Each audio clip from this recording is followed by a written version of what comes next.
Hello, my name is Tylluan Penry. I'm a solitary pagan witch, I'm an author and the founder of the Wolf and Howl Press, and today's little chat is about the Anglo-Saxon Rune Poem, and we're going to start with a short introduction to it, and also we're going to start with the very first rune, which is this one, Feoh. I don't think you can see it very well. There, that's it. As you can see, I'm a bit sort of scrappy and all that. Right, okay. We don't have a manuscript version of the Anglo-Saxon Rune Poem. What we have is a passage in a book where it was typeset, and it was done by a man called Hicks in, I think, the 1700s, 18th century. And the original that he took it from was lost in a fire in about 1732.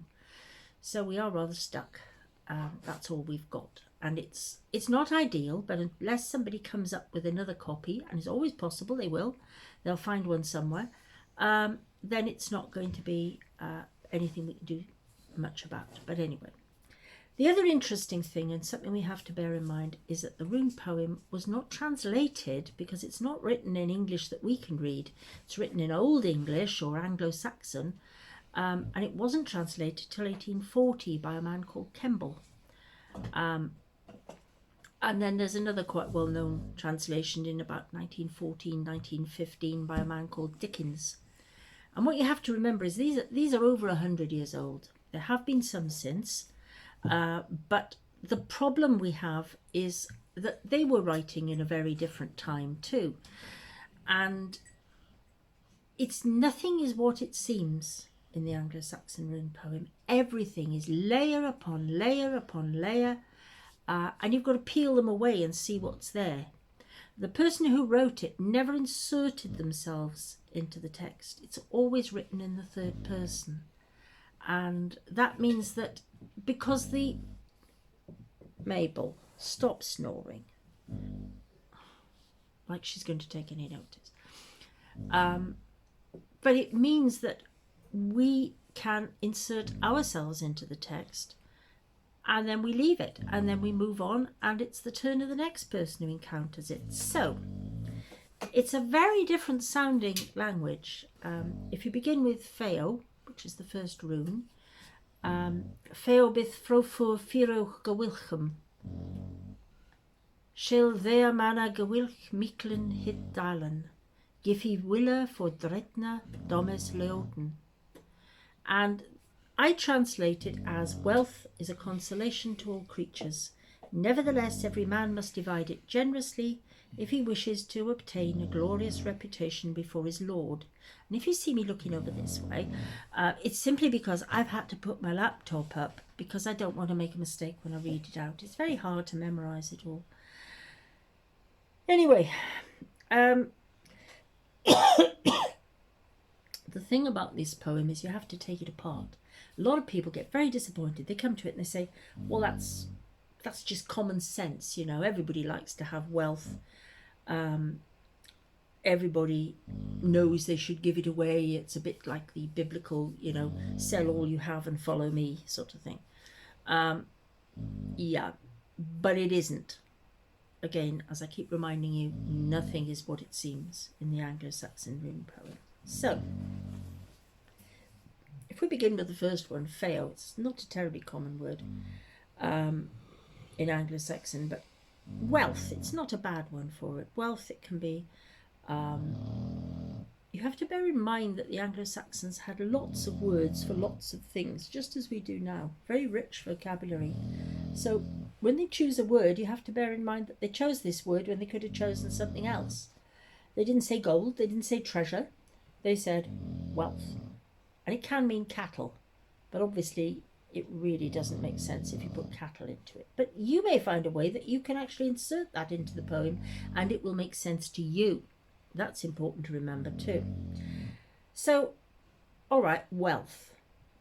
What sort of wealth? This is the first thing we ask ourselves. What sort of wealth are we talking about? Are we talking about money? Are we talking about, what's the word? Are we talking about love? Are we talking about family? We can be we can have wealth in many ways. I consider myself to have a lot of wealth in terms of family and love, in terms of education, in terms of knowledge, lots of things. I didn't actually have financial wealth, but that didn't matter because I had other things that I considered wealth instead. So that's the first thing. Why did they choose Feoh? Not a very common word. Why did they choose that? Well, we don't know why they chose it, but we can only assume that it meant something. It was meant to wake us up, wealth. Think about it. What is it? Why was it the very first word of the Anglo-Saxon Rune Poem? And then we have wealth is a consolation. Well, it can be many things, but that word it only means consolation, comfort. What's that word? No, I've forgotten it now. That tells you how absolutely out of it I am today. Compensation, that's the word. Compensation, consolation, comfort. That's a very odd one, isn't it? Wealth is a comfort, consolation for all creatures. And this is an odd one. Why did I use the word creatures? Because a lot of translators use men. And indeed, the word Feoh does mean men. But it means a particular type of man. And this is another one we have to watch out for with the Anglo-Saxons, because they were incredibly crafty, sneaky, whatever. And they very much... creatures are people who are not yet spiritually enlightened. You do come across them again in the Anglo-Saxon Rune Poem when they're busy attacking an ash tree.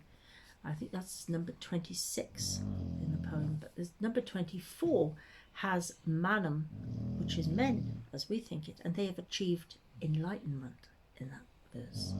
So in this one we have wealth is a consolation to all creatures. And that's an interesting one. I went for creatures because they are spiritually unenlightened, just beginning to awaken. There is another word the Anglo-Saxons had, which is wight or wit, and that means creatures who are barely sentient, beings who are barely sentient. They're men, but they're not really men.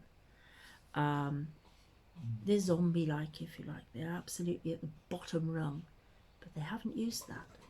They've used Feoh. Creatures.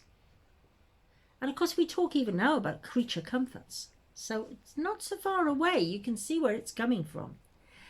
Every man must divide it generously. Okay, that's common, not just Christianity. It was considered very important in heathen traditions, that you needed to be generous, you needed to be kind if you could, do what you can, give what you can. And then we have a very odd bit where we have if he wishes to obtain a glorious reputation before his Lord. Now, the 19th century and Dickens in the early 20th century, people who tackled the rune poem then made Lord, they put a capital L on it. Even in the Anglo-Saxon version, Dritne, they put a capital D. But actually, Hicks's printed early version does not have a capital D. Could have done, but it doesn't. It has a smaller, lowercase letter. And that's important because you can talk about your Lord and Master. You can also have a Lord in the sense of talking about God. And that is important. And now it's gone and switched itself off and done something weird. Hang on a tick. There we go. Right. So, if he wishes to obtain a glorious reputation before his Lord. So I've stuck with his Lord, a secular Lord, his Lord and Master. He wanted to impress. And of course, you have odd things that turn up, like Domes Llywelyn, draw lots.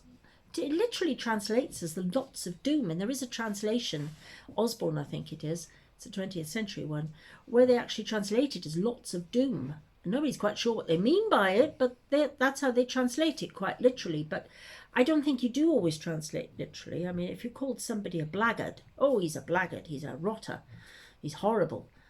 But he wouldn't be painted black, he wouldn't be necessarily wearing black clothes, and he wouldn't be a guard. And yet the word comes together and it means something entirely different from its component parts. And we get that, and I think that's Domus Cleoten. But drawing lots is another thing. The Anglo-Saxons were quite fond, well, the Saxons were quite fond of drawing lots, and we do have a record of how the Saxons would, before they set out on a sea journey, for example, they would draw lots amongst the captured prisoners they had, and then every certain number, they would drown them or crucify them for good luck before they sailed. I mean, it seems very weird and cruel to us, but that's what they did. So we're looking at it and we're being constantly sort of teased about what it means. What does it really mean? What's it really talking about? People who are beginning to spiritually awaken, that the wealth is a comfort to them, it's a consolation.